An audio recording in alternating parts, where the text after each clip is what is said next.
Hi guys, we need to talk about this stuff here.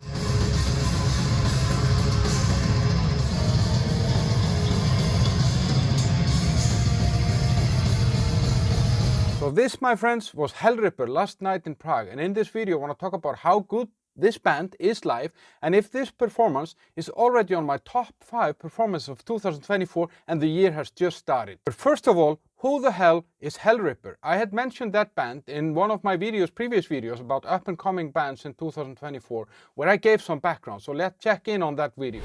Hellripper, that's a thrash metal band. I would say kind of thrash beat black metal band though, and it's an interesting band. I listened to a podcast with a guy that is kind of he is the band. His name is James McBain and he's from Scotland.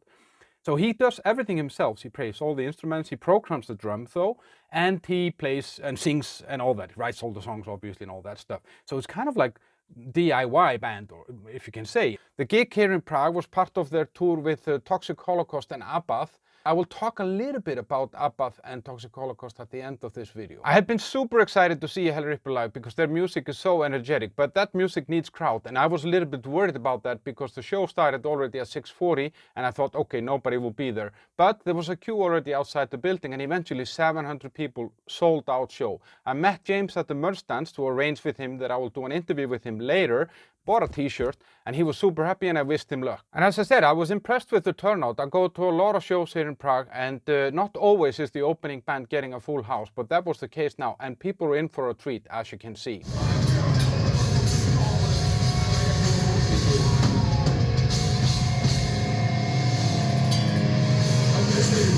Spectres of the Blooded South.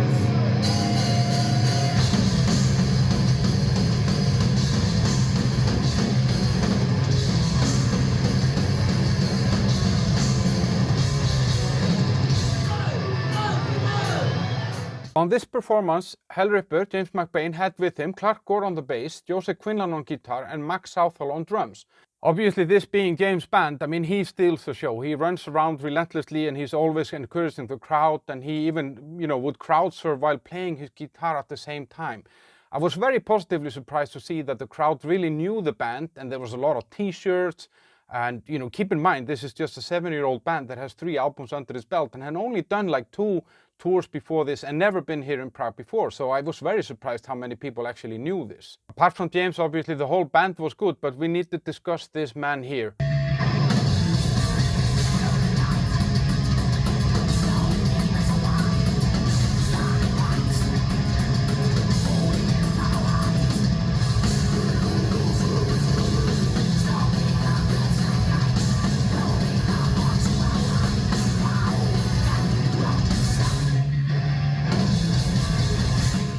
The drummer, Max Southall, whatever they're feeding him, then I suggest all metal drummers are immediately put on the same diet.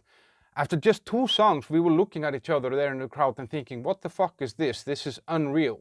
The set list was 11 songs, a mix from all 3 albums, and the sound was great. This music is just perfect for a venue like this. And I actually thought when I was watching this, I wouldn't want to be in the band that comes on stage after this. This was like a 11 out of 10 performance, I would say, and I can promise you now already on the 4th of February that this gig will go on my top 5 of 2024, and there is plenty of stuff to go. Those who know me here know that I see over 100 bands live per year. So if you haven't seen Hellripper, go see them. If you don't know Hellripper, go get to know them. A little bit about the other bands now. So after Hellripper, there was a 40-minute break and then Toxic Holocaust came on stage. Full disclosure, I didn't really know this band, so it's kind of weird because they've been around since 1999. Great band. It's a mix of, I would say, Slayer-ish, Metallica, maybe a little bit of Venom, but much slower pace, much more kind of groove somehow.